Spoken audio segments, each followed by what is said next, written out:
proposta de anistia para os presos dos atos de 8 de janeiro de 2023, quando a sede dos três poderes foram invadidas em Brasília. O assunto gera polêmica e divide opiniões. Vamos te explicar o que está em jogo e o que dizem o PL, o PT e Nicolas Ferreira. A proposta de anistia vem sendo defendida por parlamentares da base bolsonarista e já está tramitando na Câmara dos Deputados. A ideia é conceder perdão judicial aos envolvidos nos atos, sob o argumento de que muitos foram manipulados, agiram por emoção ou participaram de forma pacífica. Até o momento, mais de 1.000 pessoas foram presas ou processadas por participação dos ataques. A possível aprovação da anistia reacende debates sobre justiça, liberdade e democracia. Anistia, o que você tem a ver com isso? Eu te explico. Em 1955, o negro era obrigado a ceder seu lugar no ônibus para uma pessoa branca. Uma mulher, Rosa Parks, certo dia se negou e foi presa por se recusar a se levantar. Sua atitude gerou o boicote aos ônibus, liderado por Martin Luther King. Sim, isso foi o início do movimento contra as injustiças que a população negra sofria. Mas o que isso tem a ver com a anistia, Nicolas? A injustiça contra uma mulher virou um marco de uma luta coletiva. Lá foi o ônibus, aqui um batom. Débora, casada, mãe de 2 filhos pequenos, cabeleireira, condenada a 14 anos de cadeia. Seu crime? Escreveu "Perdeu o mané" em uma estátua com um batom. Mas isso você já deve saber. A pergunta que fica é: se ela tivesse escrito "Fora Bolsonaro" em vez de "Perdeu o mané", Moraes e Dino teriam condenado ela da mesma forma? Uma pessoa que não tem uma imagem dela dentro do Congresso, quebrando nada, nenhuma violência. E pior, um funcionário da limpeza desfez o golpe de Estado da Débora com água e sabão. Quem gera mais risco à democracia? Uma cabeleireira com um batom ou 15 traficantes soltos pelo STF? A resposta todo mundo já sabe, mas muitos têm medo de responder. E aí está o meu ponto. Quando você trata uma injustiça apenas como um número, você ignora que é uma pessoa, uma família que está sofrendo e que você um dia pode ser vítima da mesma injustiça. Infelizmente, temos muitas outras vítimas.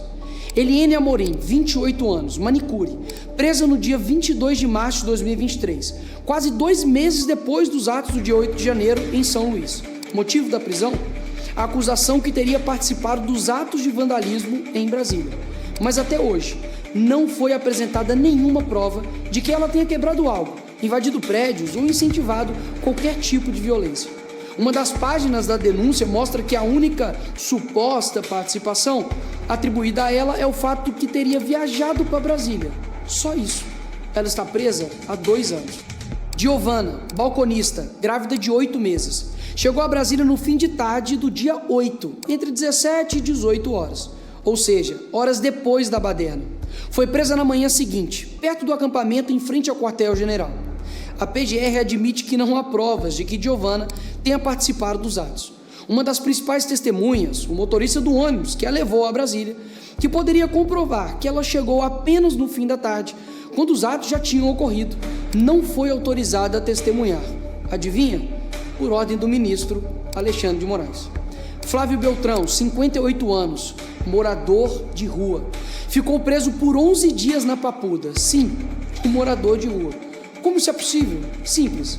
Já que estava sem emprego, sem abrigo e sem dinheiro, passou a frequentar os acampamentos para conseguir alimentação em um local onde pudesse dormir.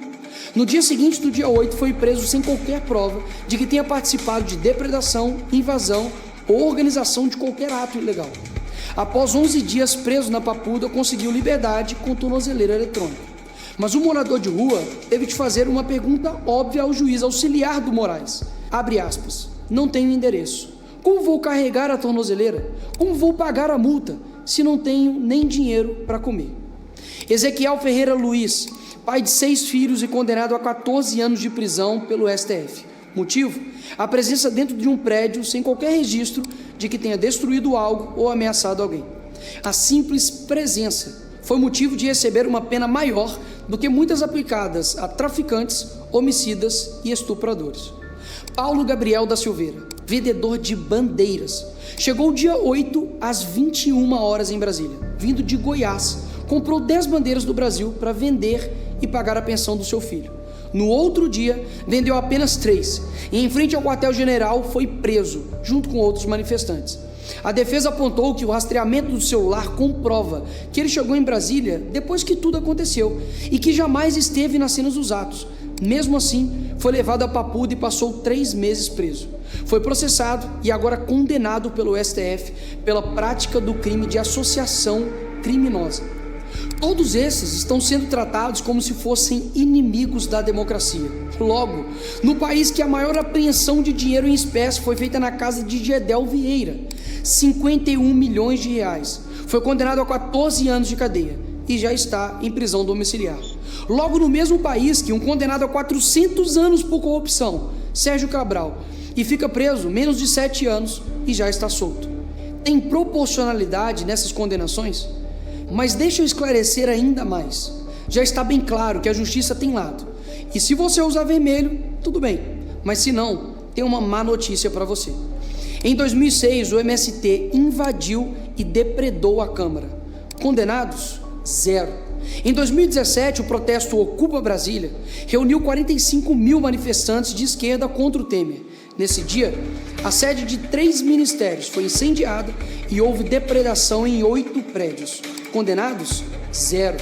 Em 2018, o prédio da ministra Carmen Lúcia foi pichado por integrantes do MST. Sabe qual foi a condenação para eles? 0. Onde estava o STF para condená-los a 14 anos de prisão? Percebe?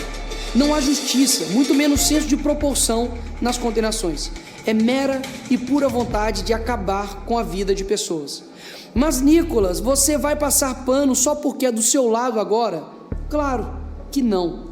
O dia 8 foi um dia lamentável para o nosso país. Quebradeira e desordem nunca fez parte de nenhuma manifestação da direita. O que nós queremos é simples: justiça. E justiça é punir sem vingança, mas dar a cada um o que é seu, nem mais nem menos. O Brasil já anistiou torturadores e corruptos. Negar perdão a manifestante é escolher punir só o que tem menos poder. Ou coloca todos os envolvidos da esquerda, que já fizeram o mesmo na cadeia, ou solta os da direita para ficar igual os da esquerda. O que não dá é punir uma torcida que cometeu algo e a outra torcida que já fez o mesmo repetidas vezes nunca ter punição. E por quê? Porque o juiz é do time deles. Aí não dá.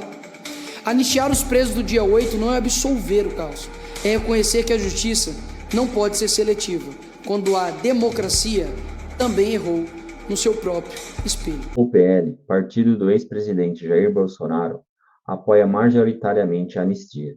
Segundo parlamentares da legenda, muitos dos presos são cidadãos comuns, sem antecedentes, que foram às ruas por indignação política e não participaram diretamente dos atos vandalismos. O PL também alega que houve exagero nas prisões e condenações e que o STF teria atuado com parcialidade. O discurso é que é preciso virar a página e reconciliar o país com sua própria população. Já o PT é totalmente contra a proposta. Para o partido, conceder anistia seria passar um pano num dos maiores ataques à democracia desde a redemocratização. Lideranças petistas defendem que todos os envolvidos devem ser responsabilizados, inclusive quem financiou ou incentivou os atos.